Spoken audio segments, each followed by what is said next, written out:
So I'm going to read from this new project that I'm working on that's called Everyday Fashion, and I don't know, hope you guys like it.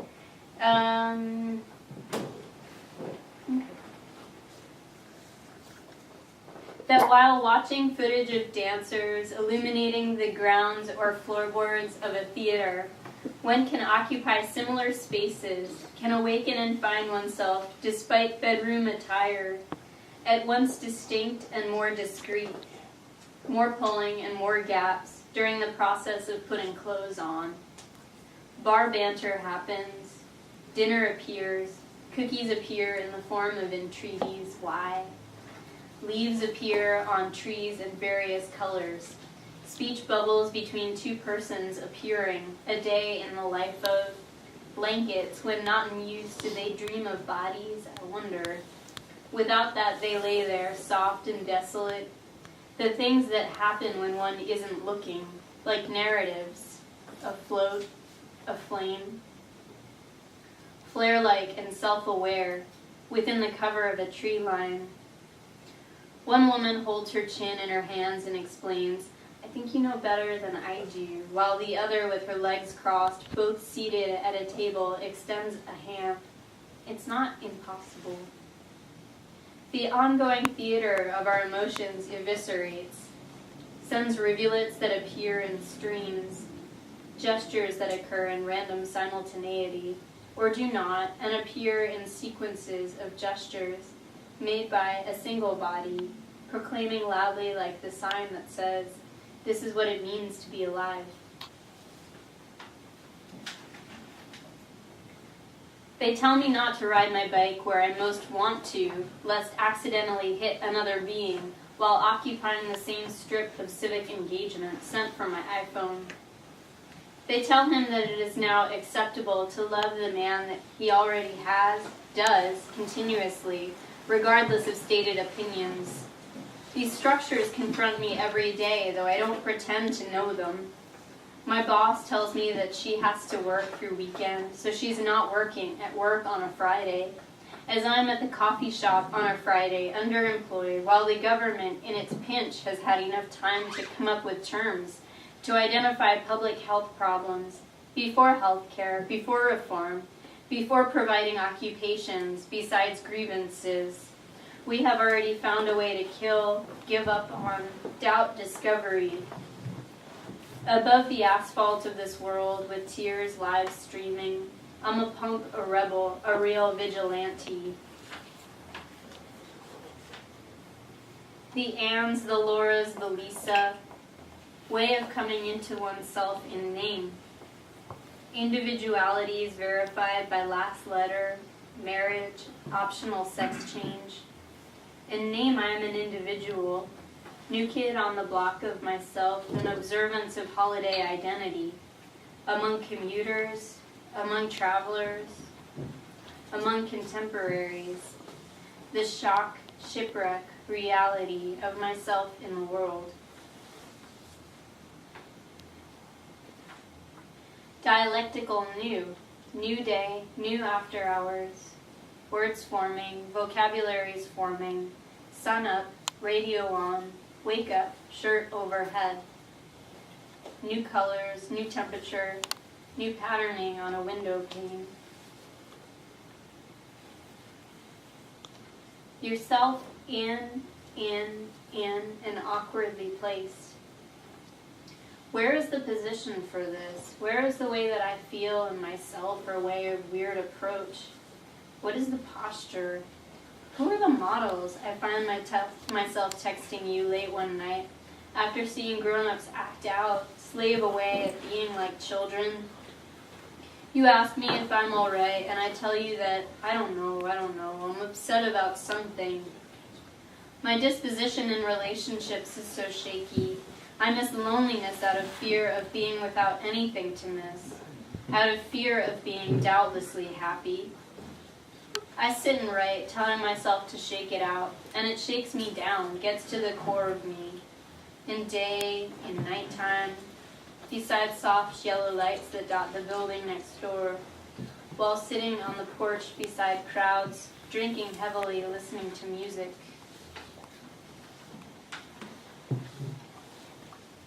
All characters run to their places. Last convincing of Voyager, long bus rides on the Bolt, beep beep Silvertongue, kids in the woods, ice cold air sucking at their bones. Talking creates fog on the windshield to their places. The woman reader to her places, studying. People in places do things. In New York and San Francisco, even geographies. You look at a map of New York and think about skiers on the news while standing in the midst of something. Like anything could happen, is to be like anywhere. All these people come in wearing crazy costumes where I am, watching on the tube, seeking entrances. They gesture as to know other characters, take their makeup off, then suddenly they are men. The things that one can do with a body. We watched Twin Peaks late last night into the early morning, eating pizza and letting our stomachs expand, while watching hairstyles of the 80s where characters who did not kill Laura Palmer. I'm standing in an abandoned park in order to claim it as mine and ours. Wave our arms in circles at our sides. What is the point at which it becomes ours? The first, second, third time? And when we take it, who are we taking it from? How can Earth be so contemptuous? They speak as though to provide for everyone, then revoke standing opportunity. How can they say that it is for us? You weren't using it. Does that mean that it still belongs to you? And who are you, anyway? If the ground were to have any say in it, what would it say? How many people are buried there? How was it used before? And before that? It seems as though it has always been this way, freaking us out while on our hands and knees, to the task of taking a position. The air and its quality. The soft moon which we notice, like a rock among inconsistent twinkles. This certain quality of acoustics, as a result of figures lacking in my room, catches your eye like a pick. Before we snuggle under the blankets in a western, the railroad murmuring in the distance along tracks, Oakland 18 minutes, Orinda 26 minutes. Beyond city center, the soft touch of air guitar. Your friends gathered around the record player singing Guthrie tunes, too wistful for a work night, or just wistful enough to fight as a result of it. In the grass, at the city, under awnings, red-eyed and sick of caffeine a day later, brimming with revelations. Everyone is entitled to their youth. People just walk around carrying all kinds of issues on the insides of themselves, confounded by expressions of desire. How do we attach emotions to words like ecology? Baby in the cherry blossoms in front of the Temescal acupuncture clinic. About naming, about the operation of seeing oneself as part of a group and to identify oneself as so, about the idea of a gown to address one's surroundings like uniform, to say one belongs to a place, is being somewhere alone or with other people. In words, it is harder. How to say a feeling beyond the face or expectorate and ooze self. Identity like sludge, like slime that oozes over there. People stagger home sometimes after saying what it is that they wanted. A partner, a lover, a companion. A partner to share one's lack of knowledge with while absorbing the essential vocabulary. Minor details that trigger wild feelings passed to someone else. In the terror of being oneself out like boogeyman on parade to music. I don't know, and even that feels liberating to say it. I don't know, into the soft moonlight, into the hills like a western, into the soft skin of some cactuses goes aloe vera, easy does it. Into the sky goes the moon, into the streets go the people, into the window goes the yellow, into the grass goes green, into the hills go the faded golden brush, into the brush go flowers. Articles about how to be more confident occur in Real Simple magazine, on my lap, across and above my legs, perpendicular to the ground, beneath where I am sitting in the waiting room. Complications occur during the course of which we have limited control. My day goes. My friend, as seen in profile, in process of deciding whether to have, abort, at one time being like the desire for children, is real. I'm trying to figure out how it happens while wandering across the intersection to find a copy of Vogue at Walgreens, thinking about writing. How does everything become so complicated? I'm not sure even now. I showered, relaxation exercises, slept in before I started the day that included comforting a friend, grocery shopping for dinner.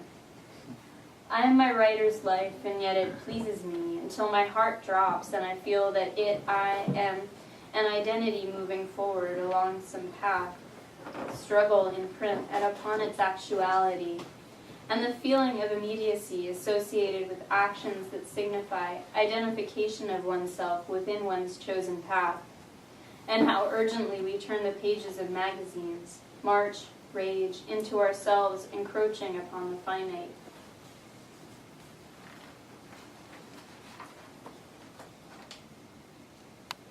I don't know what I'll do. I'll do anything but call Brad. Anything but speak with reasonable people. Anything but allow everything right to occur. Anything to happen inexplicably. The city goes on, no matter how much I dislike it. The cops continue beating people in the street like a chorus line. Someone tips their Panama hat off to the side somewhere. The politicians go on. The suburbs continue. Women spend hours on the telephone with curlers in their hair, take pictures of themselves with friends at bars after hours with speckled, spotted lights that appear on the walls like dots on the eyelids of someone who has fainted, then wakes up from a dream to find everything as usual. Destroyed by wealth, by the effortless commons, by the Fred Savage inner monologue, the fashion binge, the window displays, the plot lines involving mannequins after hours, the men who watch football or don't, who do the opposite as that, the strangeness of being too complicated, of being wise enough not to accept it all. We take, we seize, but what do we do? I say to myself in the mirror as the helicopters budge overhead, then leave the door for the street. Sitting in the car to wait out the blurry financials, wet weather on a dime, flipping pages reflecting upon messy details, the slickest, most effortless parts of me explode, lean back and stare at a windshield. The houses on either side of the road exist, and that is all. Rain is falling, and it doesn't matter. I'm sitting inside looking out. Some days I read at home, and some days I go out, buy clothing, which my grandmother does every day, for herself, then wears it at home. I'm at the demonstration of taking Broadway, how to do it, with my friends, holding signs for the media or the people to see us with. We go to the bar afterward, but not before crushed existence tactics reveal they do not want us here at all. Perhaps we are not, and we are only in action. And what is that? Besides an activity that someone has exerted, a gesture in response to an idea. In the city, on the phone, the way that two sets of fingers combine through each other, and thinking about intimacy, the way that we talk inside, outside, the way that a voice stands out in the world. On the planet, on the phone, the way trains are followed by worlds, character looks out a window before moving forward again. Voice on stage fades to cars on the highway. On TV, the character who is compelling because he is incomplete. We wonder and question, what is character? How could we go back to our lives like normal after this? I totally want to be like, rawr, and then change everything. A spider rolls down from the ceiling, and when I blow on it, it falls to the ground, upside down triangle in the air, tree in the air, circulating tiny red flower petals in the wind. I remember Lainey. I remember the YMCA. Does money ever disappear? Does structure? Does family? Does desire? The point at which you recognize that your mother and father might love you as much as they say they do after encouraging doubt for many plus years, feeding the kind of intense anxiety that teenage garage bands are based off of, come out of that like teenagers screaming into the faces of the icons of fan clubs. And then at times it is just me alone, and becoming more radically aware of this moment. Not the action and camaraderie, but the thought that goes along with it. Of the laying on my bed, of the calling home from one's own cell phone paid for by job, of the moment of myself alone.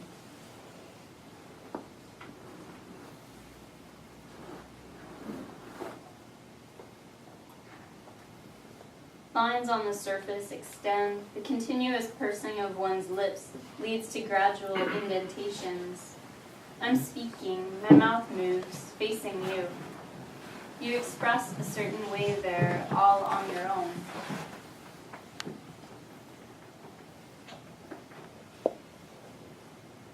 What it is, the sun in the car window, on the handlebars of a bicycle with legs crossed, shouting and laughing. How much we can do, all the while trying to piece together a look for ourselves in the world.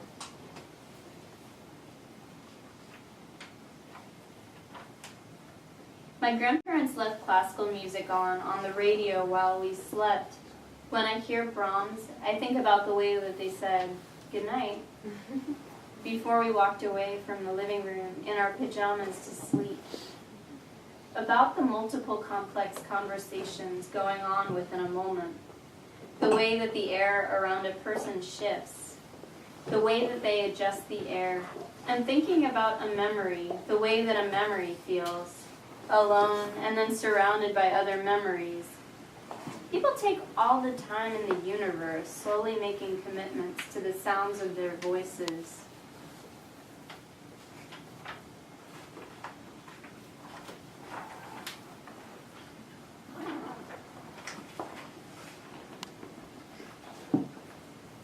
How things look together, and what that says when we are out. Among the bodies of others, oneself in a moment that entails dressing apart, like one's thoughts in a moment, on the in or out of a person seeking grace, wanting to present. Where I express thought, my face in my room at night, where to begin? And all the complexities of that moment, bedroom listening, among dark woods by griding scene, among our mutual questions, not saying anything. Sitting on the lower bunk of this bunk bed, looking into each other, knowing inexplicable sadness. All our intentions buried in the silence here, absorbed in this feeling of nostalgia record skipping. Thanks, guys.